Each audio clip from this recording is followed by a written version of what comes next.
Hello दोस्तों, स्वागत है आप सभी का आपके अपने यूट्यूब चैनल पर। मैं संसुख लाभ लोगों का बहुत बहुत स्वागत करता हूं। दोस्तों, आज का इंपॉर्टेंट वीडियो हमारे बीए फर्स्ट सेमेस्टर के स्टूडेंट के लिए होने वाला है। जी हां, जो भी हमारे स्टूडेंट बीए फर्स्ट सेमेस्टर में हैं उनके लिए वीडियो बहुत इंपॉर्टेंट होगा। इस वीडियो में आपके सब्जेक्ट इकोनॉमिक्स यानी अर्थशास्त्र के बारे में चर्चा की जाएगी दोस्तों। और ये अर्थशास्त्र का आपका मॉडल पेपर आप समझ लीजिए या एग्ज़ाम पेपर समझ लीजिए, जो आपका 2022 में एग्ज़ाम हो चुका है। वही एग्ज़ाम पेपर इस वीडियो में आपसे चर्चा की जाएगी उसी के बारे में कि किस तरह के जो है क्वेश्चन आपके पेपर में आने वाले हैं और कौन कौन से महत्वपूर्ण क्वेश्चन हैं जो आपके पेपर में आ सकते हैं, आपकी एग्ज़ाम के लिए बहुत ही महत्वपूर्ण हो सकते हैं। तो आइए वीडियो को शुरू करते हैं दोस्तों और देखते हैं कि कौन कौन सा इम्पॉर्टेंट क्वेश्चन है जो आपके लिए बहुत महत्वपूर्ण है और आपका पेपर किस तरह से होने वाला है। जी हाँ, पेपर किस तरह से होने वाला है, कितने खंड में डिवाइड होगा, अर्थात कितने सेक्शन में डिवाइड होगा, कौन कौन से क्वेश्चन रहेंगे, किस तरह के यानी लघु उत्तरीय, अति लघु उत्तरीय, क्या कुछ रहेंगे, ये सब कुछ आप इस वीडियो के माध्यम से देख पाएंगे। तो वीडियो में अंत तक जरूर बने रहिएगा दोस्तों, क्योंकि बहुत सारे महत्वपूर्ण क्वेश्चन हैं जो आपकी परीक्षा में पूछे जा चुके हैं और फिर से परीक्षा में आने की बहुत ज़्यादा संभावना है। तो आइए वीडियो को शुरू करते हैं। उससे पहले जो भी हमारे स्टूडेंट, जो भी हमारे फ्रेंड अभी तक चैनल को सब्सक्राइब नहीं किए हैं या चैनल पर पहली बार विजिट कर रहे हैं, वो सबसे पहले चैनल को सब्सक्राइब करके बेल आइकन प्रेस कर दें, ताकि ऐसे ही इंपॉर्टेंट वीडियो की नोटिफिकेशन जो है उनको समय समय पर मिलती रहे। तो आइए शुरू करते हैं। सबसे पहले देखिए दोस्तों, ऐसे ही एग्जाम पेपर आपका आएगा। बीए फर्स्ट लिखा हुआ है, अर्थात बीए प्रथम वर्ष का ये पेपर है। सेमेस्टर आपका प्रथम है, अर्थशास्त्र सब्जेक्ट यानी इकोनॉमिक्स सब्जेक्ट है। और एग्ज़ाम कब हुआ था दोस्तों? 2022 के एग्ज़ाम की बात है। प्रश्न पत्र जैसा कि आप जानते हैं, आपके जो पेपर आपका है सिलेबस, उसका नाम जो है प्रश्न पत्र का सूक्ष्म अर्थशास्त्र का सिद्धांत, अर्थात आप इंग्लिश में इसको कह सकते हैं प्रिंसिपल ऑफ माइक्रो इकोनॉमिक्स, ये आपका पेपर है। और सबसे पहले ऐसे ही निर्देश लिखा रहेगा जैसा कि इस पेपर में दिया गया है। आपके एग्जाम पेपर में सेम टू सेम ऐसे निर्देश रहेगा। सभी खंडों के उत्तर निर्देशानुसार कीजिए। जी हाँ, जितने भी खंड हैं इस पेपर में सभी के उत्तर जो हैं आपको निर्देशानुसार ही देना है। उनको जिस तरह से उस खंड में, हर खंड में आपको नोट लिखा गया है और उसी के हिसाब से आपको उसका आंसर लिखना है। सबसे पहले खंड आ में देखते हैं। खंड आ में देखते हैं कि कौन सा नोट लिखा गया है। यहाँ भी नोट दिया गया है, इसके अनुसार से अब आपको खंड आ सॉल्व करना है। इसमें क्या है कि सभी प्रश्नों के उत्तर दीजिए। प्रत्येक प्रश्न का उत्तर लगभग 50 शब्दों में देना है। जी हाँ, कितने शब्दों में दोस्तों देना है? 50 शब्दों में हर प्रश्न का उत्तर होना चाहिए। इसका मतलब कि ये अति लघु उत्तरीय प्रश्न है।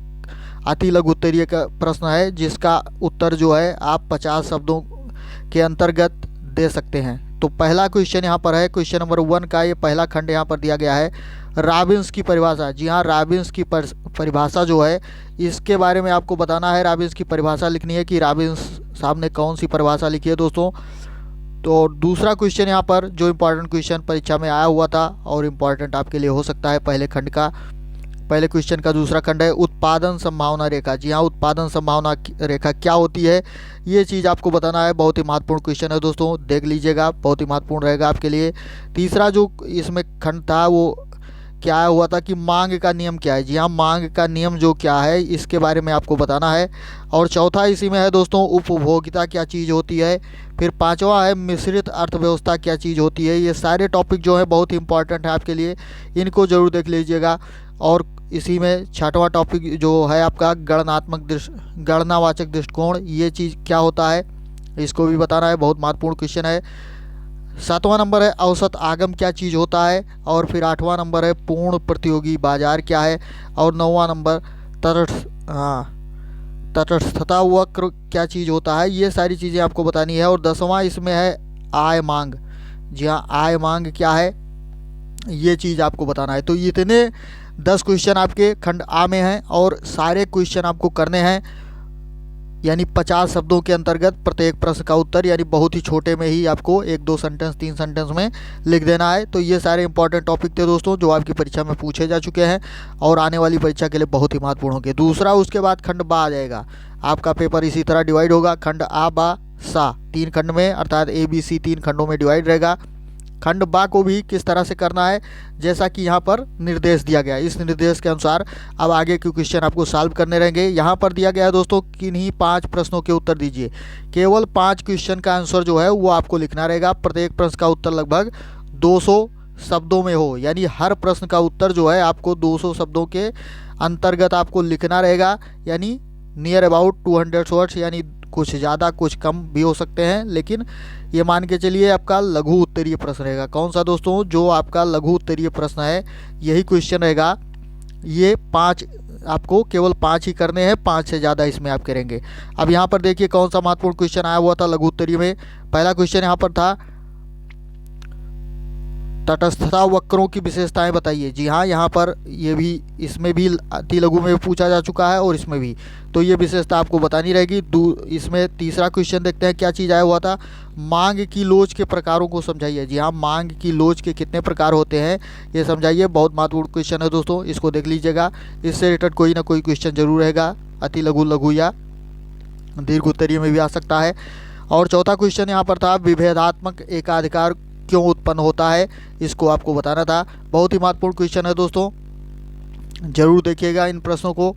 अगला क्वेश्चन देखते हैं यहाँ पर कौन सा इंपॉर्टेंट क्वेश्चन आया हुआ था कि क्वेश्चन नंबर 5 यहाँ था अल्पकाल में पूर्ण प्रतियोगिता में कीमत का निर्धारण कैसे होता है। जी हाँ, अल्पकाल में पूर्ण प्रतियोगिता में कीमत का निर्धारण कैसे होता है, बहुत महत्वपूर्ण क्वेश्चन है दोस्तों।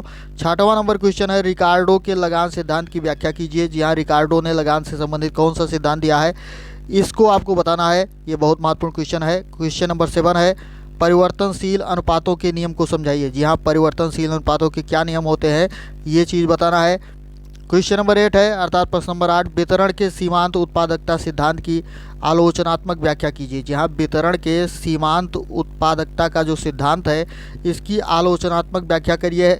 और इसको कितने शब्दों में दोस्तों? 200 शब्दों के अंतर्गत लिखना है, जैसा कि निर्देश ऊपर दिया गया है। आगे देखते हैं दोस्तों और कौन सा क्वेश्चन था इसमें।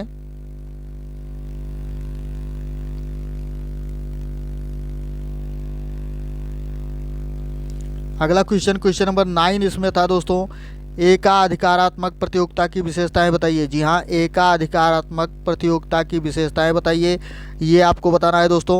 महत्वपूर्ण क्वेश्चन है। अब उसके बाद क्वेश्चन यहाँ पर खंड नंबर 7 प्रारंभ होता है। 7 का मतलब दीर्घ उत्तरीय प्रश्न। जी हाँ, दीर्घ उत्तरीय प्रश्न रहेंगे। दीर्घ उत्तरीय प्रश्न में भी नोट दिया गया है कि नोट किस तरह से इसको करना है। किन्हीं 2 प्रश्नों के उत्तर दीजिए। जी हाँ, जो भी आगे के प्रश्न हैं उनमें से केवल 2 प्रश्न आपको करने रहेंगे। प्रत्येक प्रश्न का उत्तर लगभग 500 शब्दों में हो, यानी 500 शब्दों के अंतर्गत आपको प्रत्येक प्रश्न का उत्तर देना रहेगा। यानी ये आपका दीर्घ उत्तरीय प्रश्न रहेगा। और इसमें कई क्वेश्चन दिए गए हैं दोस्तों, 2 ही करना है, 4-5 क्वेश्चन आपके रहेंगे, तो इनमें से केवल 2 प्रश्नों के उत्तर आपको लिखने होंगे। अब 10वां नंबर क्वेश्चन देखिए दोस्तों, दीर्घ उत्तरीय में क्या आ चुका है आपके एग्जाम में। तटस्थता वक्रों की मदद से उपभोक्ता का संतुलन समझाइए। जी हाँ, बहुत ही महत्वपूर्ण क्वेश्चन है। ये दीर्घ उत्तरीय का प्रश्न है, यानी लॉन्ग आंसर है, ये आपको लिखना था। उसके बाद 11 नंबर क्वेश्चन दोस्तों क्या है, पेरेटो की कल्याणवादी कसौटी केवल स्पष्ट स्थितियों में ही लागू होती है, विवेचना कीजिए। जी हाँ, ये पेरेटो की कल्याणवादी कसौटी जो है इसके बारे में आपको लिखना है, इसकी विवेचना करनी है, जिसका उत्तर आपको लगभग 500 शब्दों में देना रहेगा। अब क्वेश्चन नंबर 12 क्या आया हुआ था, प्रकट अधिमान सिद्धांत की समीक्षा कीजिए। ये भी बहुत महत्वपूर्ण क्वेश्चन है दोस्तों, जरूर देखिएगा इसको। और उसके बाद क्वेश्चन नंबर 13 अर्थात 13 नंबर प्रश्न जो आपका है, ये कौन सा इंपॉर्टेंट क्वेश्चन है, क्या आया हुआ था और जो आपके लिए इम्पॉर्टेंट हो सकता है। तो 13 नंबर में आया हुआ था दोस्तों उत्पादन फलन की विशेषताओं को स्पष्ट कीजिए। जहाँ उत्पादन फलन की क्या विशेषताएं हैं ये चीज़ आपको स्पष्ट तौर से लिखना है, तथा अल्पकालीन एवं दीर्घकालीन उत्पादन फलन में भेद बताइए। जहाँ अल्पकालीन उत्पादन फलन क्या होता है और दीर्घकालीन उत्पादन फलन क्या होता है, इसके बीच में आपको डिफरेंसेस बताने हैं, अर्थात इसके बीच में अंतर आपको लिखना रहेगा। तो ये महत्वपूर्ण क्वेश्चन थे दोस्तों जो आपके एग्ज़ाम में पूछे जा चुके हैं और आने वाले एग्ज़ाम के लिए बहुत महत्वपूर्ण हो सकते हैं। चूँकि कई बार ऐसा क्वेश्चन देखा जाता है कि जो एक यूनिवर्सिटी में जो पेपर होता है उसमें से 50%, कई बार तो 50% से एबव जो है अगली यूनिवर्सिटी, दूसरी यूनिवर्सिटी का जब एग्ज़ाम होता है तो उसमें रिपीट हो जाता है। तो जो भी ये किसी एक ही यूनिवर्सिटी का ये पेपर है तो सारे लोग इसको देखते रहिएगा, आप सभी के लिए बहुत ही महत्वपूर्ण होगा। और चूँकि ये पहले की परीक्षा का पेपर है 2022 का, तो इस तरह जो अब आने वाली परीक्षाएं, जिनकी परीक्षाएं अभी बाकी हैं, उनके लिए बहुत ही महत्वपूर्ण क्वेश्चन रहेंगे, इनको जरूर देखिएगा। तो आज के वीडियो में इतना ही दोस्तों। जानकारी अच्छी लगी हो तो वीडियो को लाइक ज़रूर करें, अपने दोस्तों को शेयर करें, कमेंट बॉक्स में अपने विचार आप टाइप कर सकते हैं। तो मिलते हैं अगले वीडियो में। धन्यवाद, जय हिंद।